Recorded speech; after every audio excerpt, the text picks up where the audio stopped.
Arratsaldeon, lehendabiziko gauza. Onutza etortzeko deitu zidatenek, lehendabiziko eskaria egin zidaten itzulpena eta literatura. Baina nik neure kabuz bakarrik ez nuen hitz egin, ez nuen nire irizpidea bakarrik ez nituen ekarri nahi, eta orduan beste itzultzaile batzuekin eta hitz egin dut, eta aho batez esaten zuten ez hitz egin literatura itzulpenari buruz. Hitz egin itzulpenari buruz. Itzulpen guztiari buruz. Beraz, ez da nire erabakia bakarrik, baina hori sarrera bezala. Mamian sartzeko galdera bat egin nahi nizueke, jake hemen ez dakitzen bat egon gozaten, 40 bat edo, otxen nun baita. Zu hemen zaudeten guztietatik, joan den igandean, zenbatek ospatu zenuten itzultzailearen nazioarteko eguna. Ni jasoko edo baita ere, hiru. Ni konbentzituta nago, eta ez ni bakarrik, bezik eta hitz egin dudan guztiak, normalizazio prozesuaz hitz egiten dugunean ezinbestekoa dela itzulpena. Eta ez dela ulertzen euskararen normalizazioa itzulpenaren ikuspegitik ezpaldin bada. Zergatik esaten dut hori? Beira, orain dela 50 urte, aitortu behar dut, horri izan itzela ejerzizio etxean, txokotxo batean, bileraietan, 3 movimentu handi zeuden euskararen zabalkundearen eta normalizazioaren alde. Bata euskara batua sortu zuen edo antolatu zuen euskaltzaindia, euskalduntzea alfabetatzea, oso gutxi hitz egin da, baina sekulako eragina izan zuen, eta irakaskuntza euskaratzeko ia ikastolen movimentua eta hori den. Horiek jarrita zeuden martxan, bere alaxe aukera egon zen esate batako irakaskuntza 1970-tik aurrera pixka bat normalizatzen hasteko, Bilar Palasiren legearekin, eta baina horre guztiak erantzuten zion euskal gizartean bazegoen desira handi bati, eta zen euskara normalizatzea. Bazegoen hori zen. Eta zer zen, nola ulertzen zen euskara normalizatzea. Euskara normalizatzea garai hartan orduntxe sartu zen euskarara hitz hori zen diglosia gainditzea. Alegia, euskal gizarteak bazeukan hizkuntza bat bere bizitza guztiari buruz nahi bezala hitz egiteko, eta hori zen edo bi zeuzkan, alegia gaztelania eta frantsesa. Eta gero bazeukan beste hizkuntza bat bere gauzatxo batzu, hor txokotxoan, esateko, eta hori zen euskara. Beraz, gu ginen gaztelaniaz jarduten genuenak. Orduan, hori gainditzea nola egiten da. Etzen esaten orduan, baina denbora guztian azpian egon da. Eta zer egon da azpian, geure burua itzultzen genuen euskarara. Beraz, autoitzultzaileak ginen. Itzulpen zuzena edo nik para itzulpena deitzen dudana. Alegia, hartu handik eta mendi testuak edo informazioa erderaz, eta informazio hori euskaraz eman. Hori egiten genuen. Baina geuk bagenekien itzuli behar genuena. Eta lehendik eta seguru asko aspalditik genekien euskaraz esan behar genuena eta asmatzen ez genuena. Eta egiten genuen itzulpenaren bitartez. Eta horretan intuizioak ez zuena huts egiten.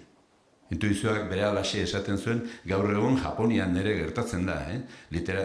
Jendeak bere izten du zer den itzulpena eta zer ez den itzulpena irakurriz batera. Halako joerak daudelako literaturan eta bar. Eta hemen ere bere alaxe esaten zen. Eta esaerak zeuden, antzematen zaio. Ez du, erderaz pentsatu duela eta euskeraz esan. Noiz esaten zen hori?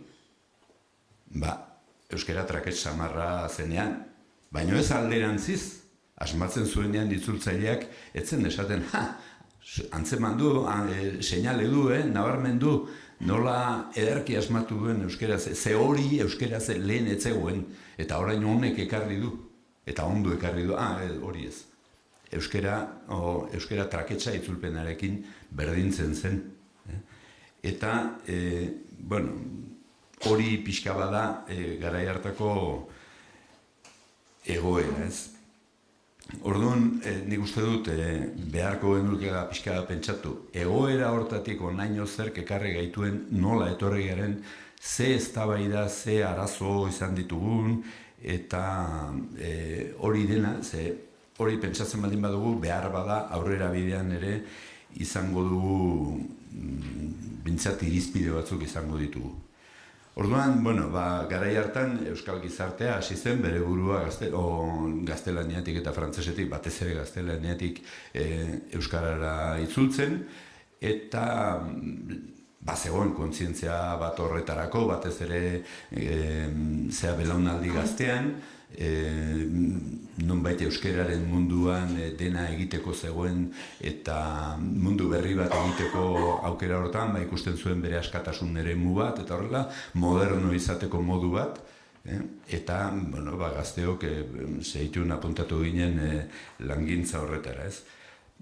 Hori hasi zen, pixka bat martxan, gauza batzuk argitaratzen, itzulpen batzuk ere bai, ikusi interesgarria da begiratzea ia zer itzultzen zen eta nork itzultzen zuen garai horretan, zegoen lehen dizetorren belaunaldi bat, beren bakardade erabatekoan, ia komunikaziorik bat ere gabe alkarren artean, eta hala ere, harrigarrezko itzulpenak egiten zituztenak, eta beste batzuk, zetozen berriak, esate baterako zer itzuli zen, edo zer argitaratu zuen lur argitaletxeak garai hartan sortuta, batez ere euskalduntzea alfabetatzerako. Franz Fanon, itzuli zen Mars, eta itzuli zen beste olako zenbait gauza, ez? Baina horrek martxa txikia zeraman. Martxa txikia zeraman haiketa, ez dakit, Alfonsok eskatzen zuen lehengo atzo, eskatzen zuen normalizatzeko behar dela ez dakit zer, eta ejerzitua. Behar zelakuk ejerzitorik ez genuen lortu, baina gutxinez aginpide politiko bat, eta hortik aurrera hasi zen gauza martxa hartzen. Ez baldin badago aginte politikorik, ez dago aurrera biderik. Eta momentu horretan, batzu ikusi zuten zer zetorren.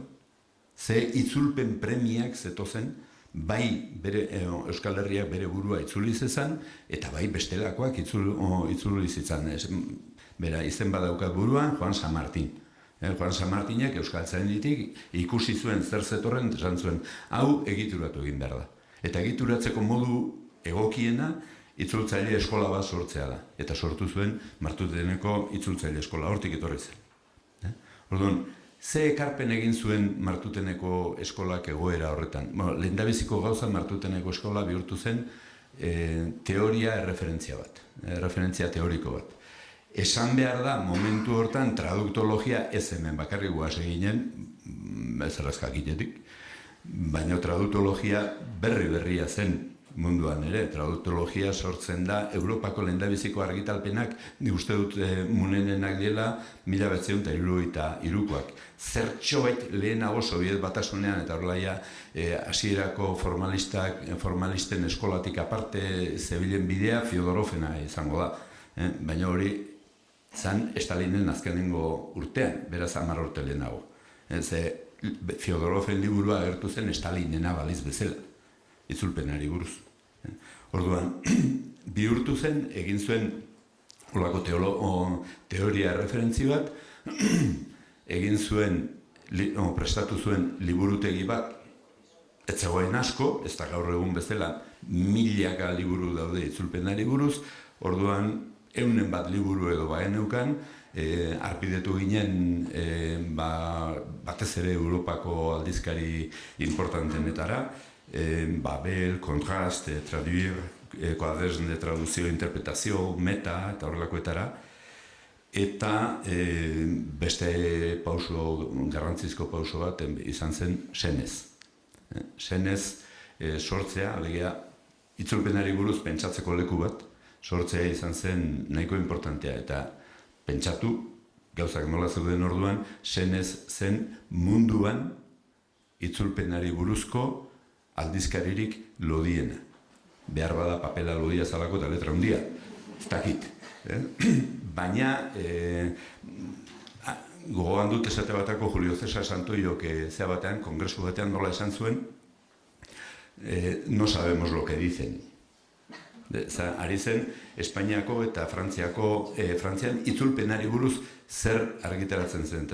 No sabemos lo que dicen porque escriben todo en euskera, se pone, no hay una entradica y una cosita en castellano, pero no sabemos, fundamentalmente no sabemos lo que dicen. Pero son los que más escriben sobre la traducción. Son los que más escriben en España y en Francia sobre la traducción. Eta konturatu ginen, esate baterako baita ere berehala hasi ginen, kanpoko jendearekin harremanak eta izaten, batez ere frantzikoekin, l'Admiral eta Antoine Berman eta jende honekin. Eta hoientzat gure esperientzia zan oso esperientzia interesgarria. Esaten zuten, zuek laborategi batean bizizate eta ikerketa aukera handia daukazu. Eta esate baterako horietako batzuentzat gure didaktikazko ekarpenak nahiko interesgarriak izan ziren. Hortik aparte, nik uste dut itzultzaile eskolak ekarri zuen beste bi edo hiru gauza garrantzizkoak izan ziren batetik eizie. Itzultzaile eskola sortu zenean helburuetako zen profesioa sortu eta bidera eta egituratzea, eta elkarteak hori egiten du, elkartea jarri zen harremanetan kanpoko zeakin, kanpoko elkarteekin, eta oso harreman emankorrak, eta interesgarria, mundu interesgarria zen gurea han ere, hainbeste baino, esate bateko nazioarteko itzultzaileen federazioan, hizkuntza txikietako itzultzaileen batzordeko burua gure elkartekoa zen. Beste bat importantea izan zen, esate bateako literatura universala. Hori proiektua, etzen kanon bat, literatura kanon bat egin nahi izan, baina azkenen horren antza hartu zuen egiteko moduagatik eta horrela. Eta antzeko prozesua izan zen baita ere, Bernardo Atxagak eztabaidatu egiten du, baina neu naiz baita ere testigu, itzultzaile eskolatik sortutako egin zela hasierako plan guztia. Momentu horretan, euskal itzultzaileen munduan, beste referentzi garrantzizko batzuk ere bazeuden, batez ere terminologia munduan nahi zienak, Uzei eta Eluiar eta bar. Eta horiek ez zuten terminologia bakarrik egiten, bezik eta itzuli ere egiten zuten, beraz parte hartzen zuten hortan. Eta, zuk uste duzu, 5 minutu? Bueno, beraz, utzi ditzagun horri buruzko zerak.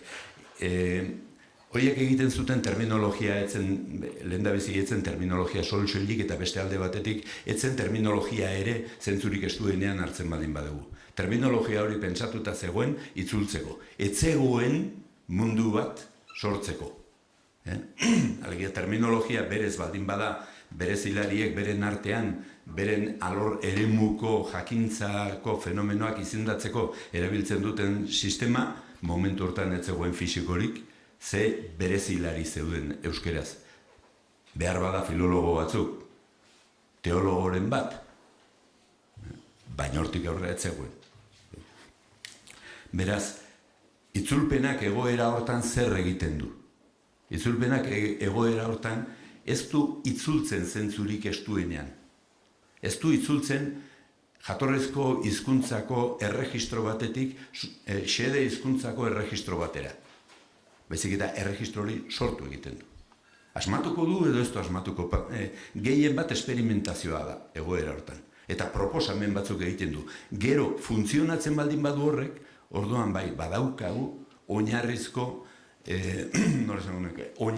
erregistro bat. Nik zer iditzen diot oinarrizko erregistroa? Hizkera koherente batean adierazitako hipertestu multzo edo sarea. Ez da aski terminologia eukitzea. behar da diskursoa. Eta diskurso multzo bat. Eta sarean egina, alegia, koherentia izan dira bere baitan. Eta hori falta denean, zer gertatzen da? Gertatzen da, diskurso hori, bi adibidekin, lehengo batean etorri zait biloa. Esan ez, Aitzona, nik badakit zer den ber, bi ber hiru, badakit zer den. Baina erro, ber badakit zertarako erabili behar duen, baina erro zertarako erabili behar duen. Eta, esplikatu diozu, hipotenusa kalkulatzeko, eta hori edanak. Eta konbentzitzen dezu.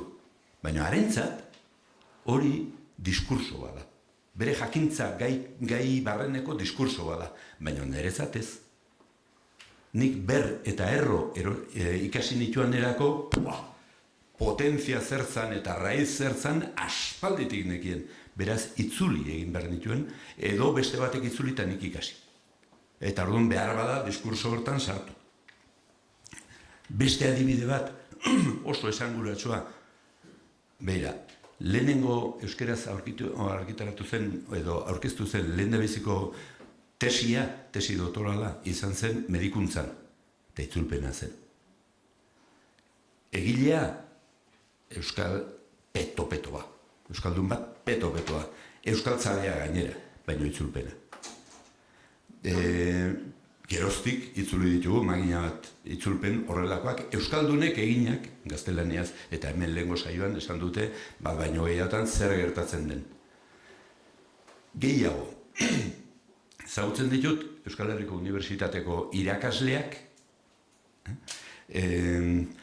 gaztelaniaz, euskaldunak, gaztelaniaz eman izan dutenak denbora guztian, eta gainera esan dutenak, ni ez naiz gauza, euskeraz emateko nire gaia. Eta behin baino gehiagotan esan eta eskidea, ik urtebeteko kursua eman duk Oxforden, inglesez. Eta zer dakik, ingles hobeto euskera baino? Zein duk ire premia, zerk eramatea hortara? Eta inglesez, badauzka nahiaina liburu irakurri eta diskurso hori jarraitzeko. Eta euskeraz ez dauka terminologia pixka bat. Eta zoaz terminologiakin sortzera diskurso bat. Horregatik itzulpenak, lehendabiziko itzulpen horrek proposamenak egiten ditu. Eta horrek akatsak ditu. Gerora, diskursotik diskursora, edo erregistrotik erregistrora itzultzen duzunean, jakin behar duzu jatorrizkoaren erregistroa, euskerazkoaren erregistroa, eta batetik bestera pasatu. Orduan, planteamentu horiekin, nolabait iritsi zen momentu bat saltatu behar dudalako. Momentu batean iritsi zen, eman dezagun 2000 urte inguru hortan, badirudi nolabait itzulpenaren egituratzea edo itzultzaileen egituratzea edo egina dagoela. Itzultzaileak badu bere ospetxoa, onespen sozial bat, ez da lehen bezala mundu literarioa hirutan banatzen zena, ez? Alde batetik esaten zen euskal literatura, euskera zein dena, gero literatura gaztelaniaz edo frantsesez irakurtzen duguna, eta itzulpena. Itzulpena sartu zaizur, zer da, ez? Orduan, hirutan banatzen zen. Hori hasten da desagertzen, eta esan daiteke itzulpenaren helburu nagusietako batzuk batez ere itzulpen nolabait diskurso sortzaile hori alor askotan beteta dagoela, ia egin dela. Zenbait alorretan, eman dezagun komunikabideetan, eta horlako zenbait testugintzan, eta batez ere irakaskuntza ertainetako testugintzan, eta nolabait eginda dagoela. Ia ez dugu gaztelaniatik edo frantsesetik itzultzen. Ia badago jendea euskeraz idazten duena eta diskurso hori badaukana. Baina beste batzutan ez. Batez ere, gehien inbertitzen den lekuan, administrazioaz ari naiz gogoratzen, hor ez du betetzen. Ez du betetzen ez erregistro bat ez dagoelako, nolabetia itzulpenerako inadula. Bezik eta komunikaziorako baldintzak bete ez direlako, eta orduan experimentatzen jarraitzen du. Ez dakigu funtzionatzen duen ala ez. Nork irakurri du behin Isuna botatzen ondizuenean, zenbakiari begiratzen diozu, eta ja badakizu jakin behar duzun guztia. Gehiago ez duzu begiratzen. Eta ikusi behar dugu, ze premia datozkigun, hemendik aurrera. Eta hemendik aurrera jarraitu beharko dugu lehendabizi geure burua itzultzen, hori izango da, diskursoak sortu arte, eta beste alde batetik Euskal Herritik kanpora datorkigun informazioa eta hori izango da itzulpen normala. Eta zer datorkigu? Datorkigu esaten dena informazioaren mundua, informazioaren gizartea. Baina informazioaren gizartea nik ezpare hartuko nuke Norbert Wienerren ikuspegitik, alegia informazioaren gehiegiak informazioa itzaltzen edo oztopatzen duenean, eta ezagutzarako bidea, informaziotik ezagutzarako bidea oztopatzen duen momentu hori. Zeren informazio hori etorriko zaigu, erauntzika etorriko zaigu, eta gainera modu bat badago etorriko ez dena, euskeraz, hori ez da euskeraz etorriko. Hori etorriko da edo gaztelaniaz edo frantsesez, edo bestela geroz eta gehiago erabiltzen den, gehien erabiltzen den, eta geroz eta gehiago erabiltzen den hizkuntza, inglesez. Eta errenderin esaten da gauza bat, hola kasualidadez ez dela gertatzen, edo esateko esaten da, hori ez da gertau sin kausa, Eta hau ere ez da gertatzen ari sin kausa. Badago, eta interes ekonomikoak daude atzetik.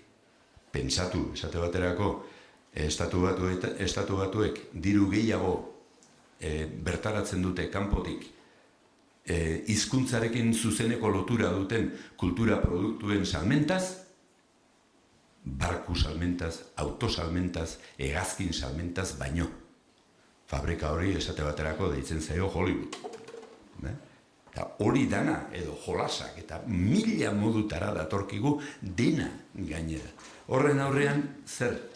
Zuk erantzun beharko diozu. Baina, esan nahi duana da, hor badaukagu gai bat eta egoera bat, erantzun behar dioguna, nahi eta nahi ez, erantzun behar dioguna, eta beharko dugu, edo Juan San Martin, beste Juan San Martin bat, ze beti ari omen semeak esaten duenez, 20 urte barrun egongo era, edo nolakoa izango dago, guk ere pentsatu beharko dugu hori, edo bestela, orduan ere badakigu, itzulpena izango dela kristalezko zubi bat, Bernardo Atxagak esaten duena, baina ez teira bintzat Kalatrabaren zubi zuri izan. Zehan, euria danean jendeak ezurrak eusten ditu, eta zeion behintzat, eta itzulpenean ere ezurrak hautsi daitezke. Hori.